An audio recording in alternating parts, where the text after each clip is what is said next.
Dive into the abyss of the unknown with us, as we unravel tales that will chill your spine and stir your curiosity. Hit subscribe and let the mysteries unfold. The last time we had all been together in the woods was nearly a decade ago. Back then, we were just a group of teenagers, exploring and daring each other to enter the abandoned building deep within the forest. It had always been there, a monolithic structure that stood in stark contrast to the natural beauty around it. We called it the Asylum, although none of us knew its true purpose. Now, 10 years later, we had all returned for a weekend camping trip. There was me, Ethan, the de facto leader of our group, Jake, the thrill seeker, Alyssa, the rational one, and Sarah, the heart of our group, always looking out for everyone. Names changed for privacy. The first day was filled with laughter and reminiscing about our adventures as kids. The building loomed in the background, a silent reminder of our past. As night fell, we sat around the campfire, the flickering flames casting eerie shadows. "Remember that time Jake swore he saw someone in the window?" Alyssa said with a chuckle. Jake grinned. "I still say I saw something. Maybe tonight we'll finally solve the mystery." A chill ran down my spine, but I shrugged it off. We were adults now. There was no reason to be scared of an old building. We agreed to explore it the next day,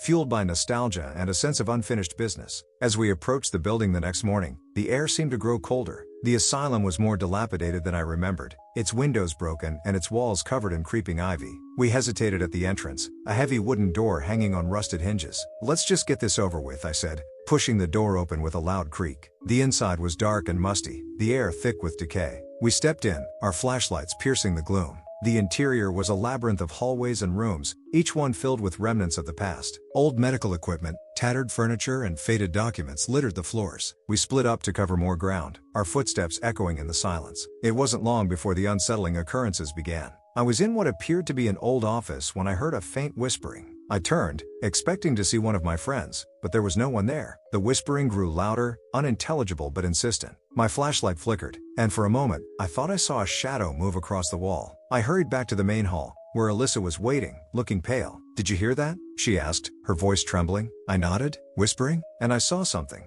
A shadow. Jake and Sarah returned soon after, both looking shaken. "There's something wrong here," Sarah said. "I found a room filled with old patient records. This place was an asylum, but it was shut down after a series of experiments." My heart sank. Experiments? Electroshock therapy, lobotomies, and worse? They were trying to cure mental illness, but it was more like torture. There were deaths, lots of them. We decided to leave, but as we made our way back to the entrance, the atmosphere grew oppressive. The whispers followed us, growing louder, more urgent. The shadows seemed to coalesce, forming shapes that lurked just out of sight. We reached the door, but it wouldn't budge. Panic set in as we realized we were trapped. The building seemed to come alive, the walls pulsating with a dark energy. We heard footsteps, slow and deliberate, approaching from the darkness. "What do we do?" Jake asked, his voice barely a whisper. "We need to find another way out," I said, trying to keep calm. "There must be another exit." We hurried through the maze of hallways, the whispers and shadows closing in. In one room, we found a staircase leading to the basement. With no other option, we descended into the darkness. The basement was worse. The air was colder, the darkness thicker. We found ourselves in a large, open space filled with old medical apparatus and rows of makeshift beds. The sense of dread was overwhelming. As we moved through the basement, we found a large iron door at the far end. It looked like a way out, but as we approached, we heard a sound that chilled us to the bone. A low, guttural growl. A figure emerged from the shadows. It was emaciated, with sunken eyes and pale skin. It moved with unnatural speed, lunging towards us. We scattered, desperately trying to find something to defend ourselves with. I grabbed a rusty pipe and swung it at the creature, hitting it with all my strength. It let out a horrifying scream and fell back, giving us a moment to reach the door. Jake and I pushed it open with all our might, the old hinges groaning in protest. We burst out into the cold night air, our hearts pounding. We didn't stop running until we reached our campsite, collapsing in a heap. The whispers were gone, and the oppressive atmosphere had lifted, but the fear lingered. We packed up and left that night, vowing never to return. The asylum had revealed its dark secrets, and we had barely escaped with our lives. The memories of that place haunt us still, a reminder of the shadows that lurk just out of sight. If you ever find yourself in those woods, heed our warning. Stay away from the abandoned building. Some secrets are better left buried, and some shadows should never be disturbed.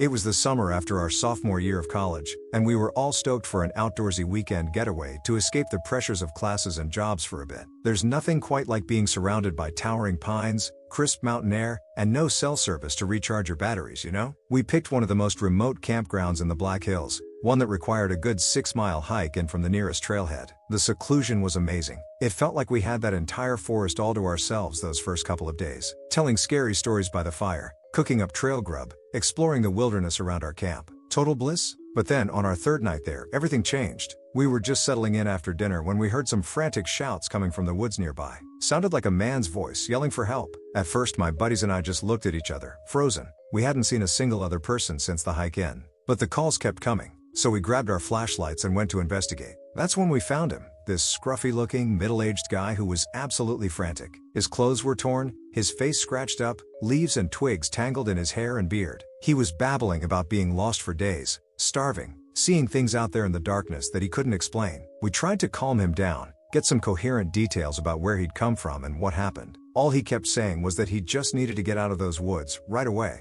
So we decided to help the dude out and try guiding him back the way we'd come in a few days earlier. Only problem was, he didn't seem interested in going the way we wanted to go. He kept insisting we had to head off in a different direction from our camp. At first we thought maybe he was just turned around from being lost so long. But the further we went in the direction he was adamant about, the more my gut was telling me something wasn't quite right about this situation. We must have been hiking for a couple hours at this point, the 7 of us heading deeper and deeper into the darkness of that immense forest in the dead of night. The dude's story about being lost started having more and more holes in it, and he was getting weirdly aggressive anytime we'd stop to get our bearings, accusing us of trying to abandon him out there. That's when it dawned on me, this guy wasn't lost at all. He was trying to lead us somewhere, away from our camp and supplies, for some reason I couldn't let myself think about.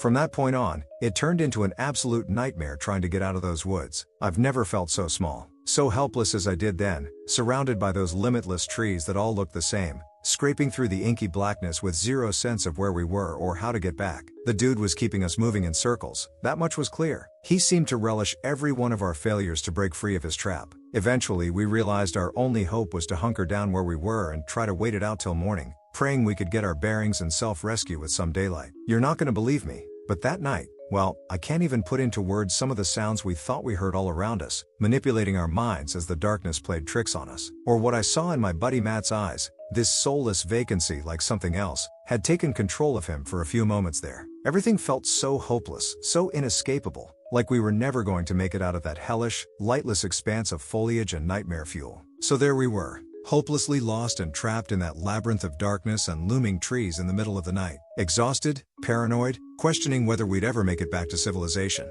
The disheveled hiker who'd lured us out there had disappeared hours before. We had no idea where he went, and was nervous about that, and feeling the stress of being lost. Just when it seemed like all hope was lost, that's when we heard it, the distant sound of barking dogs. At first we thought our minds were playing tricks on us again. But it grew louder, more distinct. A search and rescue team. But how could they have possibly found us out here? Well, it turned out that my quick-thinking friend Jess had managed to slip a note torn from her journal into the hiker's ragged jacket pocket when he wasn't paying attention. A basic SOS with our coordinates from when we'd started that ill-fated rescue attempt. She'd been carrying a small pencil and ripped out the page without him noticing while we walked. Just a crazy long shot in case we did get hopelessly turned around out there. By some miracle, that note was discovered by the search and rescue guys when they apprehended the hiker back at a remote trail entrance miles from where we were. They'd been trying to track him for days based on campers' reports of a suspicious loner woodsman who was seen lurking around, mumbling to himself. With the help of our coordinates, they were able to triangulate a rough area to start looking for our group. The barks we heard were their K9 unit catching our scent.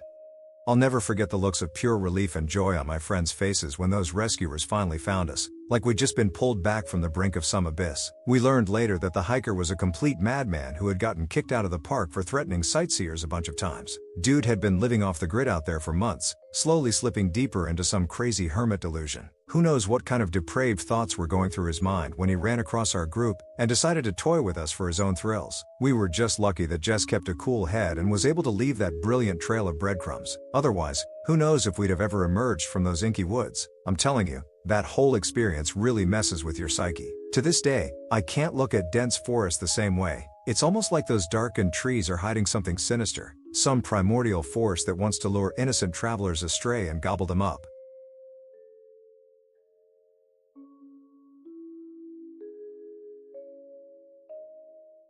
So a few months back, I was out doing some solo hiking and bushwhacking in the Pisgah National Forest area of North Carolina. For those not familiar, it's this absolutely massive expanse of old-growth forest and rugged peaks, with miles and miles of uncharted backcountry terrain, the kind of place that just beckons you to go off trail and lose yourself in that primal, untamed landscape for a while, you know? Well, on my third day out there, I stumbled upon something that'll be forever seared into my memory. I was traversing through this insanely dense rhododendron hell around midday, sun dappling through the canopy, when I picked up on this, I don't know, shift in my surroundings. Like the trees started thinning out, the terrain got strangely flat underfoot, almost like I'd crossed some invisible barrier into a totally different ecosystem. That's when the forest just seemed to end, and I found myself standing at the edge of this bizarre, tiny town that definitely wasn't marked on any of my maps. We're talking sun-bleached clapboard houses, a rusting truck from the 1940s abandoned on the main street, overgrown yards and gardens absolutely choking with vegetation. It was like I'd stepped through some rift in time and space. At first, I was pretty creeped out.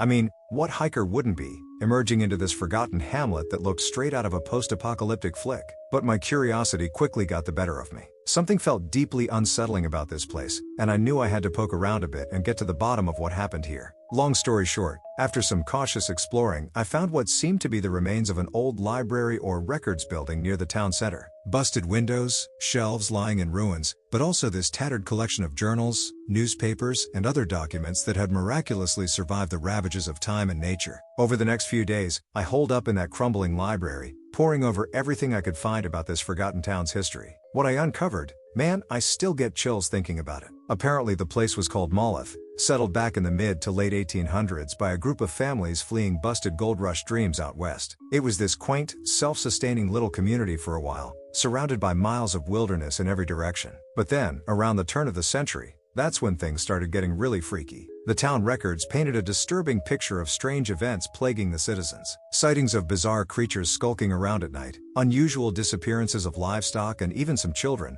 mumblings about curses and covens from the more superstitious folk. It seemed to kick off after a few of the residents went hunting in some uncharted territory they'd been warned about by the local tribes and came back, changed, haunted almost, muttering about things they'd witnessed that couldn't be unseen. From all the first-hand accounts I've pieced together, it seems Moleth came apart at the seams over a terrifying 3-night period in late October 1903. According to the last newspaper published there, it started with a rash of illness. An unstoppable fever seemed to infect the whole town overnight, leaving everyone delirious and hallucinating horrific visions of their worst fears and nightmares made flesh. The final entry describes total pandemonium in the streets, with people succumbing to their feverish delirium and turning violently on one another, killing indiscriminately out of sheer terror. Whole families barricaded in their houses, only to be dragged out by whatever demon had possessed them. A blacksmith murdered his wife and children with his bare hands before hanging himself from the town bell tower in a blind fugue state. Just utter chaos and bloodshed? And then on the third night, it was as if the entire population of Moleth simply vanished into thin air. Those not already dead from violence or sickness abandoned their belongings, livestock, everything, escaping the town limits and fleeing into the blackened wilderness never to be seen or heard from again. A total of 237 people, gone with nary a trace. The most disturbing part? In studying some of the more occult documents I dug up, I'm almost certain that whatever malevolent forces descended on Moleth over that feverish period weren't confined to the town. I think its citizens inadvertently opened up some kind of dimensional rift by poking around in forbidden places, giving an ancient, ravenous evil a portal to our world. A few of the families seemed to believe that escaping into the endless forests at night would allow them to flee whatever entity or entities that had possessed them through that rift. But who knows if it just followed their tracks, consumed them all out there in the inky blackness as they tried in vain to outrun their nightmares? I was there. I held those brittle, century-old documents in my own hands and read the unfathomable horrors they described. Since Moleth's dark history has been lost to the outside world, I can't prove that any of it really happened like I'm telling you. But I can assure you, I'll never forget what I saw, felt, and read over those few days in that ghost town in the Pisgah. The way that crackling silence would stretch on for endless, goosebump-inducing moments. How the air almost seemed to grow heavier and thicker as night fell, weighing in on you like some sentient gloom. The profoundly creepy sensation of being watched from whatever remained of the doomed citizens, whether their physical remains or something else left behind. More than once I swore I glimpsed apparitions taking form at the corner of my vision, only to dissipate into the gnarled tree branches when I whipped my head around. I think I'll always subconsciously scan my surroundings for any flicker of movement or trace of an abandoned homestead whenever I'm hiking deep backcountry now. just in case there are other rifts out there, other pocket dimensions bleeding into ours, allowing unfathomable forces to come spilling through from wherever they lurk in the primordial darkness between worlds, hungry for us to stumble into places we were never meant to tread, like those poor souls in Moleth over a century ago. Thanks for watching. Like and subscribe for future creepy content.